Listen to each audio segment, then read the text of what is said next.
Welcome to BAM, Badass Moms with Lori and Jenny. We are moms on a mission to share women's stories about life, fitness, aging, relationships, travel, and much more. Hello, friends, and thanks for listening. I just wanted to take a second to give you a quick reminder about subscribing to the show.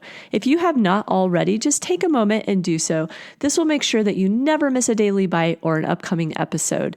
And in addition to that, if you have a few extra moments and like to drop us a review, we'd really appreciate it. And there's also a sponsor of the show located at the bottom of all of our episodes. Once again, thank you for listening. Thank you for being badass. Hello, everybody, and thanks for joining us on another episode of The BAM with Lori and Jenny. And today we have an amazing guest. Andrea Vahl is joining us. She is an author. She's a mom of two, I think, kind of grown boys, right? And she's a comedian. And so I'm sure she's got some pretty funny things to say to us today. So we're very excited to have you on the show. No pressure. No pressure. I am not funny before 9 a.m. I'm just going to say. I mean, we're not intentionally funny, right? So welcome to the show, Andrea. We're so excited to have you. Yeah, thank you so much. It's great to connect with you guys. Hey. Yeah. Well, we heard a little bit about your background, and you started out engineering, and then you did some stuff like some Facebook marketing stuff, which I'm super fascinated to hear how you made that jump. I know. I feel like I've had like a lot of mini lives amongst this journey here. So yeah, started out in engineering, did that, really enjoyed it. I got laid off, and then my son was 1, so I got a severance package and said, hey, I'm going to stay at home. So I stayed at home for a while, but then I got kind of crazy. I was like, I got to get out now, and so I did. I started an in-home wine tasting business, and so I was doing that for a little while on the side. Great job, drinking on the job while you have a toddler at home. Perfect. Was perfect. It was beautiful. And that was early in the days of Facebook and Twitter when those was just starting to come out. I was marketing my wine tasting business with Facebook and Twitter, and people started saying, oh, I see what you're doing. How are you doing that? You're growing your business using social media. Can you teach me how to do that? And so I was like, yeah. And so I started kind of doing consulting on the side, teaching people how to use social media to promote their business.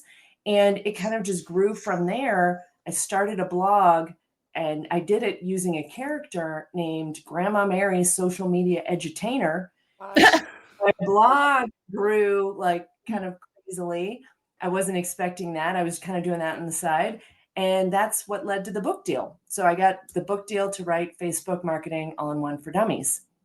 Then from there, I was also doing some stand-up comedy on the side, and I started using Facebook and Instagram ads to market my shows, and those shows started growing like crazy. And so now I just quit my own business earlier this year to do comedy full-time. Oh my gosh. I love that story. I have to ask, because Facebook has changed so much over the years. Do the strategies that you initially employed, do they still work for you today? No, because early on I was doing a lot more organic, and organic still works for sure in different ways. It's just I got kind of lazy, and I was like, ads are easier.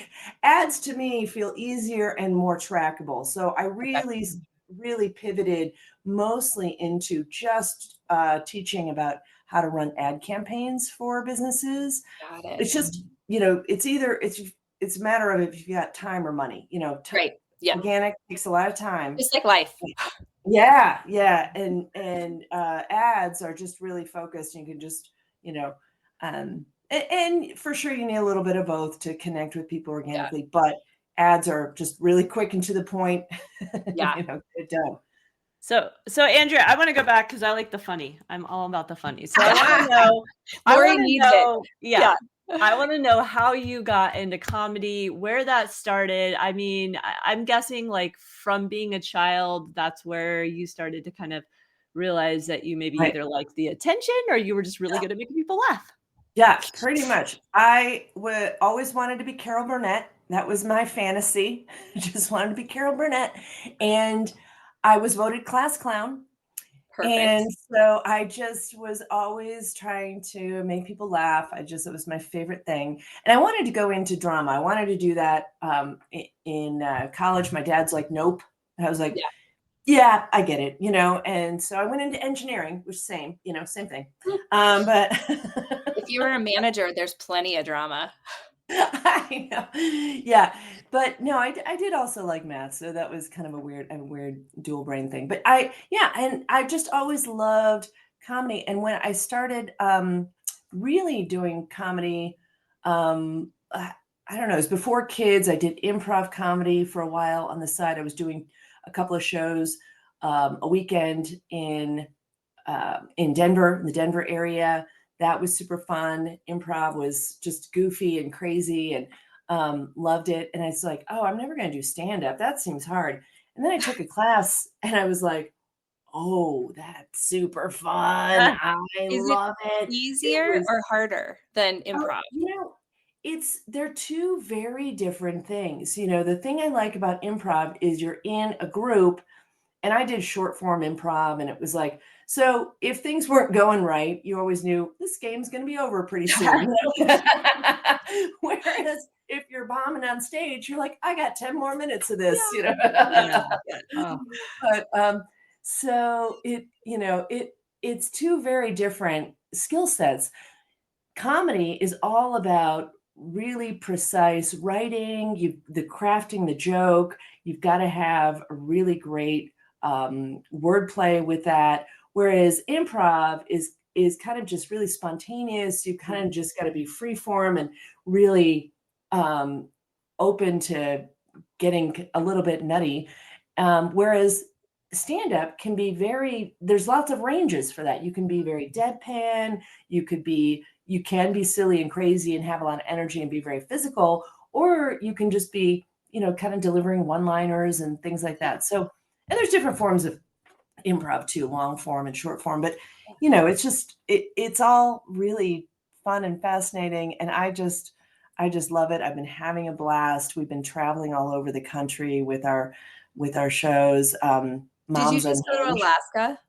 We were in Alaska earlier this year. We've been in New York, Boston, Seattle, Chicago, Iowa, Andrea, what's your show? I don't think we've told our listeners what your show is. Oh, yeah. Yes. So I started this show called Moms Unhinged.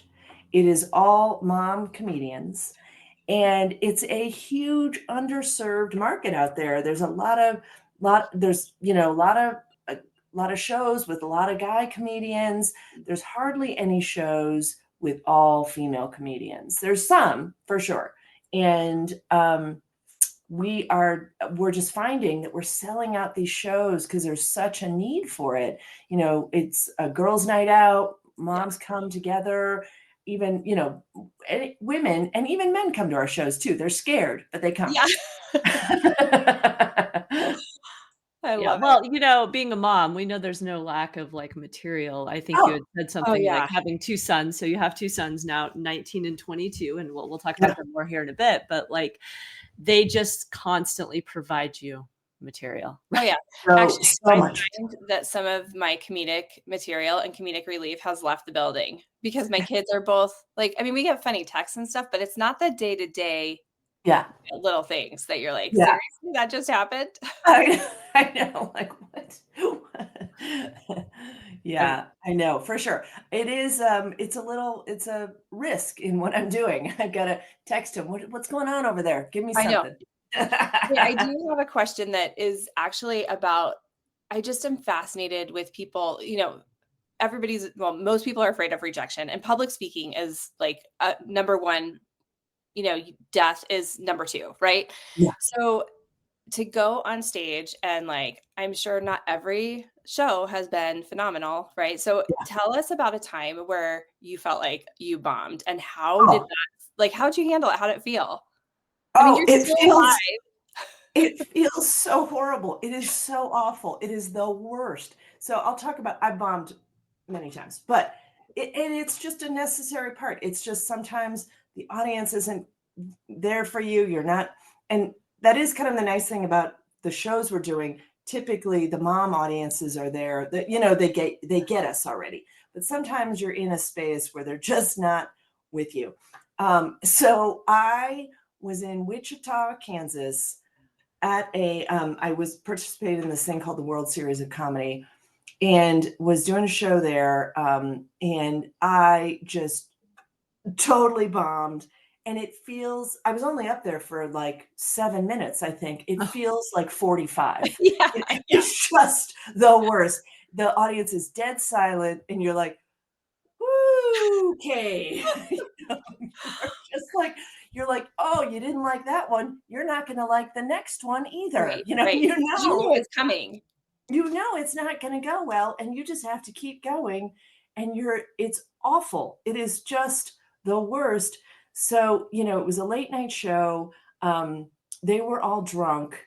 My mom humor, it was, you know, a bunch of young people, young guy, a lot of guys. And I was newish in doing this, you know, and it does take a lot of experience to be able to handle it and pivot and, you know, kind of figure out like what to do next when you're new. They're like, my jokes were my jokes. So the train has left the station and I've got my set. There's nothing. You're committed. Nothing's changing, right? We're not doing, yeah. So, so I just had to get through it. And I literally, I drove home the next day. It's a 7-hour drive. I cried, I think, the entire way. It was awful. I was like, I'm quitting. Yeah. I hate this. I'm never doing this again. You know, this is awful. But, you know, it's just part of it. And you're not really pushing yourself or, you know, it's just something that's going to happen. And hopefully not a lot, but, you know. So do you always have like that special save your ass kind of joke in your back pocket though, when you're like, oh, I gotta have this. This has got to be funny. Like this has got to get them no matter what. Yeah. And there are things, I definitely do that now. And I did have one joke that they liked a lot. It was when I said something really mean about my mom, they were like on board with that. Like, we get it. You know, but, yeah. So, you know, sometimes it is about feeling the audience and saying, what are they here for? And, you know, I do kind of cleanish material. So I just joke that drunk Wichita did not appreciate my humor, you know? Right. It goes to like, you're not everybody's cup of tea, right? But that's so hard to swallow. But the thing that fascinates me so much about failure is we're all so scared of it. But every time it happens, you become so much better. And if you had quit, like, look at what would have not happened in your life, right? Right, exactly. And you're like, it is true. Like it also gives you this appreciation for the success you have too. Yeah. There's no, you know, there's no pain without joy or whatever. Yeah, you know, you've got to have the yin and the yang to it to be able to appreciate it. And it's painful, but it does make you stronger. Yeah. So I have a question. Do your kids think you're funny? Yeah, I did not let them see my comedy for a long time because I was afraid it was going to scar them. I was afraid because I was afraid they'd be like, Mom doesn't like being our mom, you know? But they just both saw my comedy recently, and it was fun. They thought I was funny. They're, you know, now that they're older, they get it. And so it was super fun. I had an audience of 300 people, and my son and his girlfriend came to the show. And so I really like kind of did more of the jokes about him, and he thought it was funny. And I was saying, everyone, I was like, you guys, my son is here for the first time. And it's super awesome to be able to be on stage and talk about him, and he can't talk back, you know? Yes. Well, it's like his own personal roast. Yeah, it was a little roast. And, you know, I didn't say anything you know, it's just, they get it now, how challenging life is now that they're older. They're like, wow, that is hard. I'm like, yep. They're adulting. Okay. So tell us about that. So they're 22 and 19, and my kids are almost exactly the same. So, and one just went to college. One's already in college or done. Yeah. So one is in college at SCAD. It's Savannah College of Art and Design. He's the oldest. My youngest one took a gap year and traveled all over Asia and Europe and stuff like that. And now he is at, and I went and met him in Japan, which was super fun. And, So fun. we do a lot. We've done a lot of traveling together. So that was just a super special thing that, we've had some really amazing trips together. And then when he went to Asia by himself, I did not worry at all. He, I know that he could handle it. And I need tips on that. Yeah, he did great. And now he's at Indiana University. But it's weird because last year, while he was away a lot, he was still kind of coming back in between things. Yeah. And so now it's really official and it's like, ooh, hello. Yeah. I've had the same, I keep telling Lori. So my daughter, my oldest one is on her way to Europe right this minute. Wow. She's going to be there for 5 weeks, 4 of those weeks by herself. So that's a whole thing. And then the youngest one just left for college. And during the summer, she was a camp counselor, but she would pop in. Like it was a 45-minute away. So it was a sleepaway camp, but she'd pop in like twice a week. She had days off. So, like there she is. And now it's just bizarre. And I told my husband, I go from 5 to 10. We're so used to having stuff going on. Now I feel like we just stare at each other. Like, I'll send over my kids, Jenny. I know. And I was like, they will keep you busy. Kids are like, I've got a project for you. No problem. Yeah. You want to babysit? Hey. And the weird thing for me has been like the dinner issue. Like I don't like before it was like I'm cooking dinner for the, for us all. And I'm divorced. And so it is like now it's just me. And I've kept really busy with the traveling, with the shows. So that's been a thing. But when I'm home, I'm like, I'm making like grilled cheese sandwiches. I'm like, I don't know. Mac and cheese is a good option too. I mean, an air fryer, you can put like very small portion. Like that is a game changer. Yeah, or we have a toaster oven. Yeah, like we put a lot in there because. So Andrea, I want to talk about the show and the other female mom comedians that you have participating in it with you. So it's kind of traveling. You said you go to different states. How does that work? And how did you find these other awesome women that are? Yeah. So now we're up to probably, we're over 50 comedians we have in our group. And some of them we've just kind of, as we've expanded and started traveling, I'm like, okay, we're going to Chicago because I'm from Chicago. I do a show there. I monetize my trips home.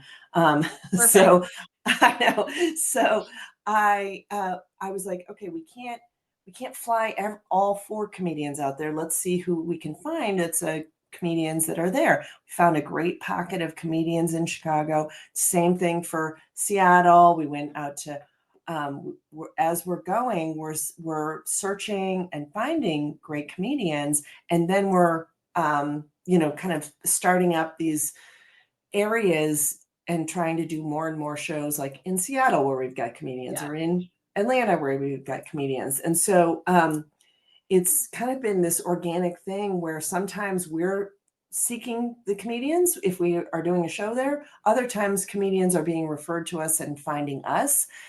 A lot of us have been to festivals and said, oh, you got to talk to so-and-so who lives in New York, or you got to, I met this great comedian who's in LA. And that's been how it's been growing. And we have had like 70 shows in the last few months, and we're just really, really growing amazingly fast. It's been so super fun. It's kind of a little bit wild. Last night was a record-setting night for us where we had 4 shows in different spaces on one night. Oh my gosh. Well, and you've built this amazing community of women, right? Yeah, it's such a win-win for everyone. We're doing shows during the week, so the venues aren't booked usually during the week. That's a great girls' night out. The mom comedians are winning because they're getting in front of an amazing audience. Some of them are crying after they do our show because they're like, this was so beautiful. I have not, I've been working and, working in this uphill battle in front of the wrong audiences. And they're super excited. And one of the things that we do at Moms Unhinged is we pay our comedians well because we're selling out shows. there's some profit sharing, so they're getting paid well for what they're doing. And then the mom audiences are having a blast. They're not used to having their voices heard, and seeing a whole lineup of mom comedians who have different experiences. We've got single moms, we've got, different moms of, different ethnicities and different religion. We're trying to represent lots of different voices within the mom community. And it's just such a beautiful thing. When you started on this path, did you ever envision that you would have this community of comedians across the globe?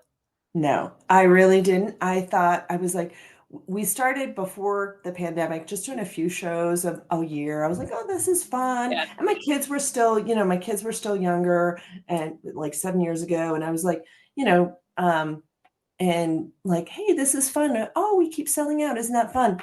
And then the pandemic happened. We had a couple of terrible Zoom comedy shows. That was awful. I was going to say, how is the online comedy scene? Is it not existing? Is it like it's not good? I think everyone is really hungry for these live experiences. Yeah. And so that's what happened after the pandemic. I was like, hey, let's do more of that. And so we started growing and doing more shows, and we kept selling out in the Colorado area. And I was like, let's just see how many we can do. And then we kept selling out. And I was like, whoo, we got to take this show on the road. And that's what it's been growing. And I'm really hoping that we'll take it international in 2026. Yes. Wow. What's your favorite venue that you've performed at?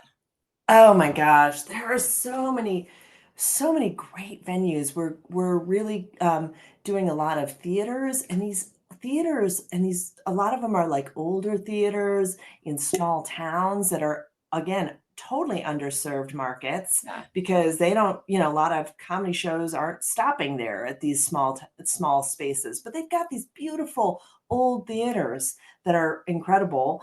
And so they're like, a lot of them are historic. They're just, 100 years old sometimes. So that's super cool.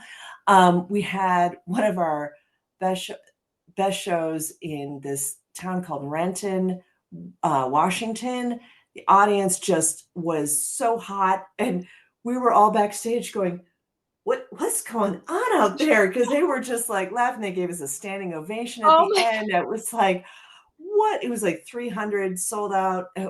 It was just, the energy was incredible. And it happens a lot of these spaces. It's just so fun. So I have a question. Because of your popularity and you're seeing this growth amongst your audience, have you ever thought of just doing a standalone location too, where you actually have a location, let's say in the Denver area, where you're like, this is like the Mecca, the HQ of Moms Unhinged, where, maybe that's kind of like where you're building up the new comedians, or whatever it might be. I don't know if that's on tap, or if you're really enjoying just the constant hustle and bustle. I think that presents a whole nother challenge, because then you get into like renting or having a space. Lori knows all about. I was like, Lori, I can't believe you just recommended that. I know. I did. I used to own fitness studios and rent brick and mortars. But I mean, if you're in the right spot and have the right amount of customers and all that fun stuff too. Yeah,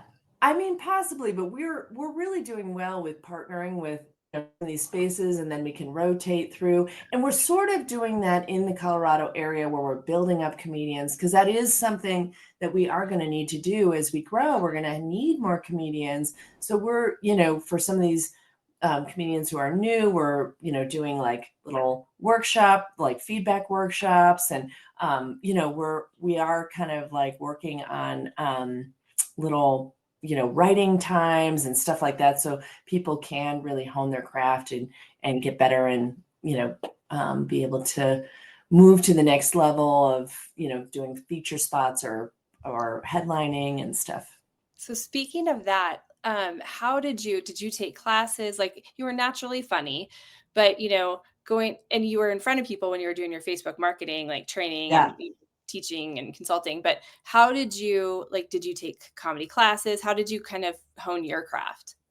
Yeah, I did take a class. I think a class is one of the quickest ways to just take years off your learning curve, really. because I took a class from my mentor, Christina Hall, who was a full-time comedian her whole life. She was a single mom, raised her son while doing comedy all over the country.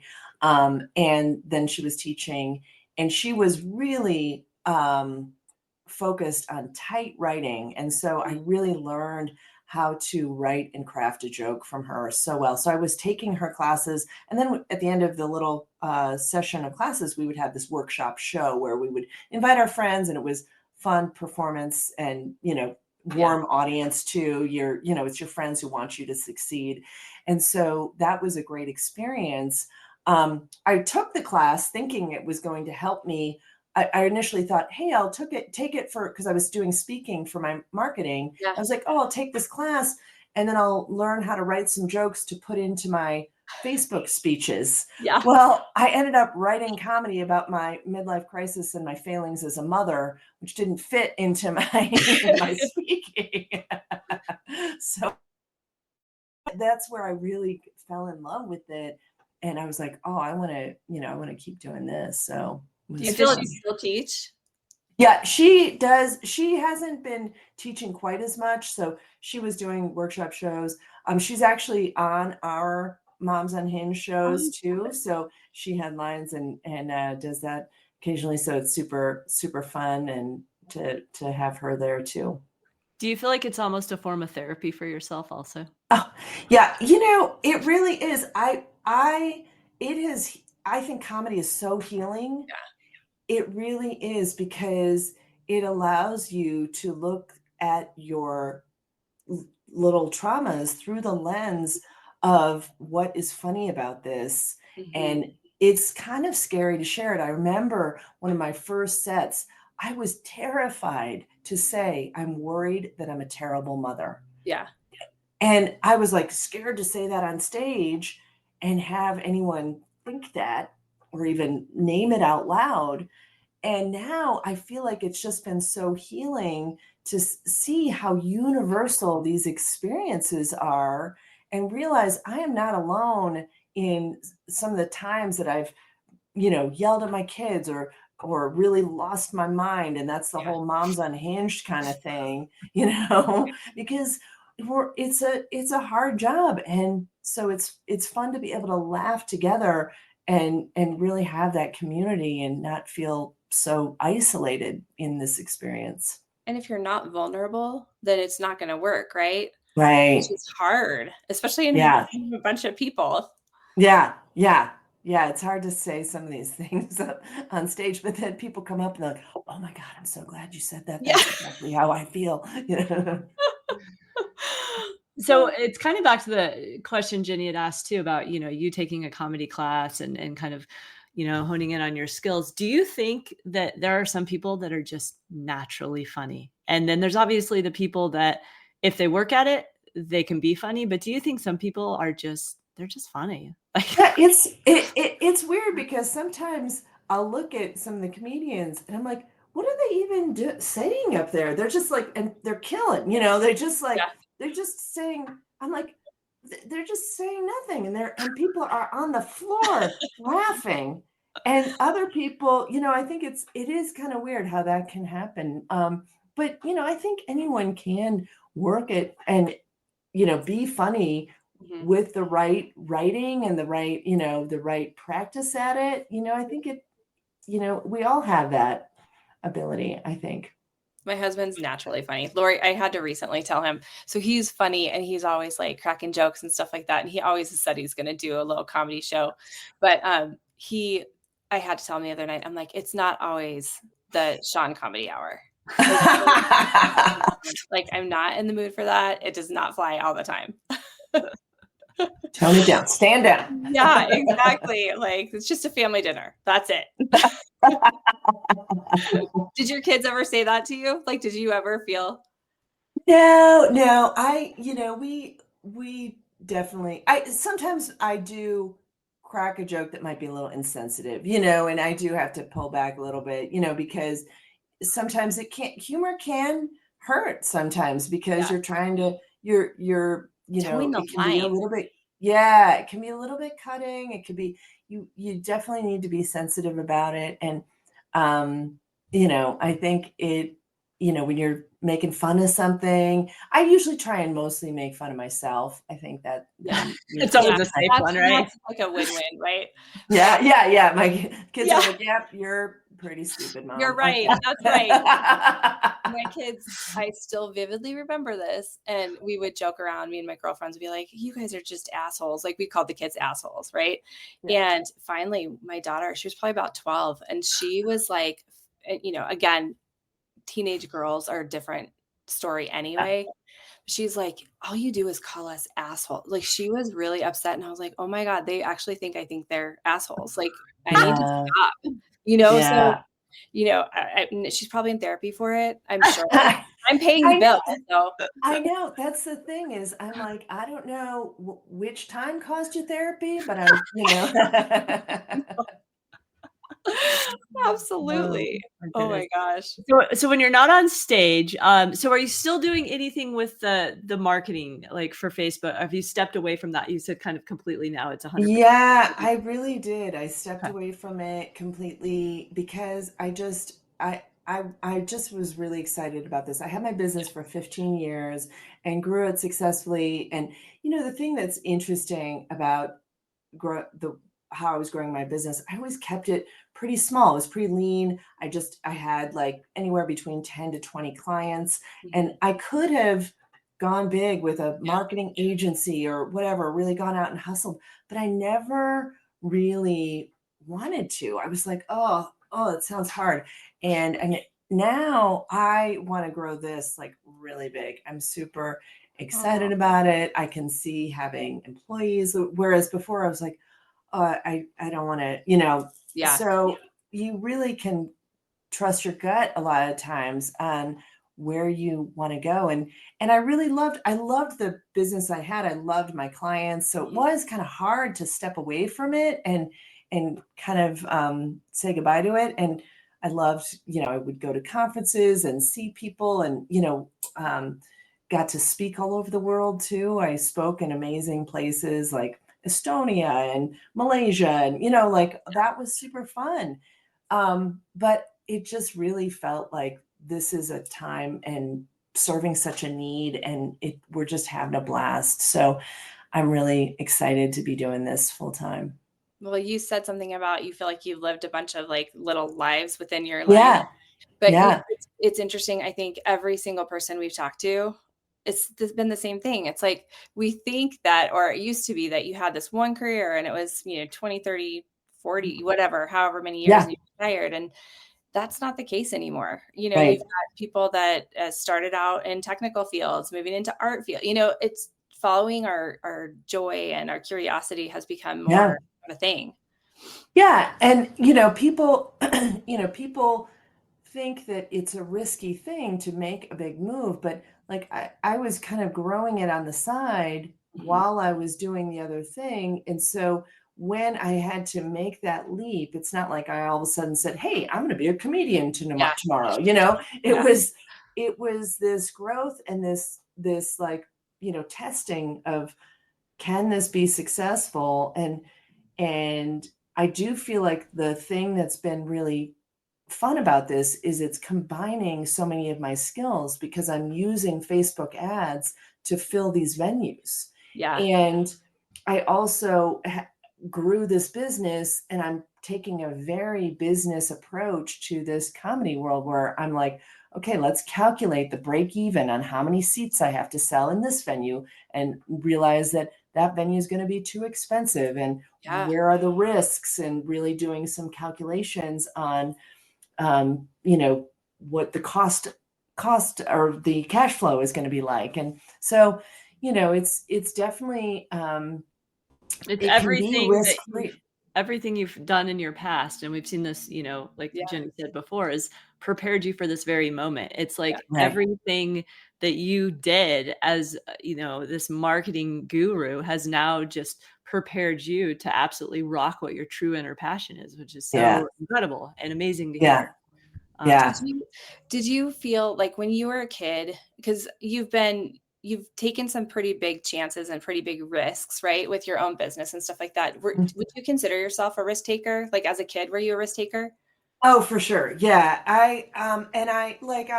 When I was 16, I went to Switzerland by myself. It wasn't by myself. It was like a family was over there. But I was like, let's go. And I think that has been really beneficial for me, because there are scary moments. Like even in my own business, I had this time in 2021 where I lost a bunch of clients all at once. And I was like, oh crap, I don't know if I'm going to pay my mortgage. But I mean, I had built, a savings. And so you take these risks, but they're calculated risks, and you have savings built up so that, hey, there's going to be times where I might have a couple of bad months. We're not going to have any shows in December because December is a terrible time. I mean, it's December so busy. People aren't, it's hard to sell seats. They're doing so many other things. Kids, concerts and office parties and whatever. So, I have to plan for that and know that there's not going to be much income at that time. But yeah, I think, being a risk taker is a good thing for an entrepreneur, but you really just have to take these calculated risks where you're, that you're going to be okay and you're building up a safety net.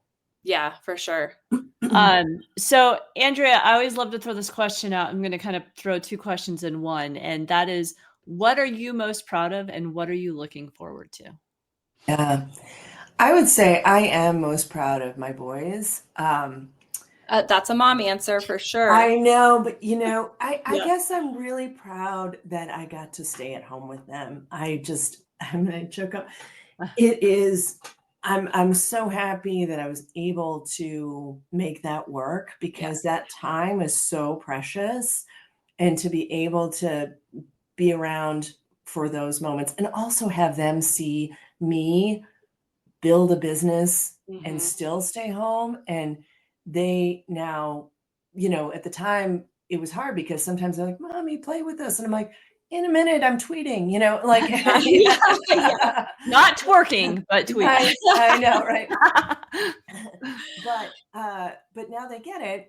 And I think they appreciate that, seeing that hustle and knowing that you can pivot and make big changes later in life. I'm 54, starting this business, and they're like, my son said, Mom, you're one of the most alive people I know, because you're just like passionate and excited about what you're doing. And so but I am proud that I got to stay home with them. Yeah. And then I forgot the second question. What are you looking forward to? No, it's what are you looking forward to? Oh, I'm really just looking forward to seeing how this grows and develops. It's been a fun ride. Again, it is, it's not all like perfect.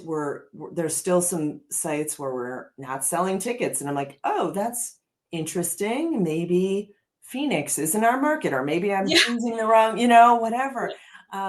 So there's success and failure in all of this, but I'm looking forward to seeing how this grows. And I think it's going to be just really amazing, and just serving so many different moms in different ways. Yeah.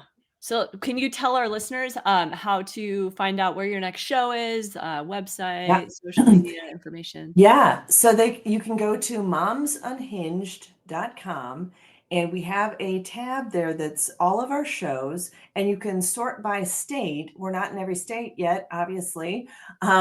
But that's a goal, except we might not go to all the states. I don't know. We have to see.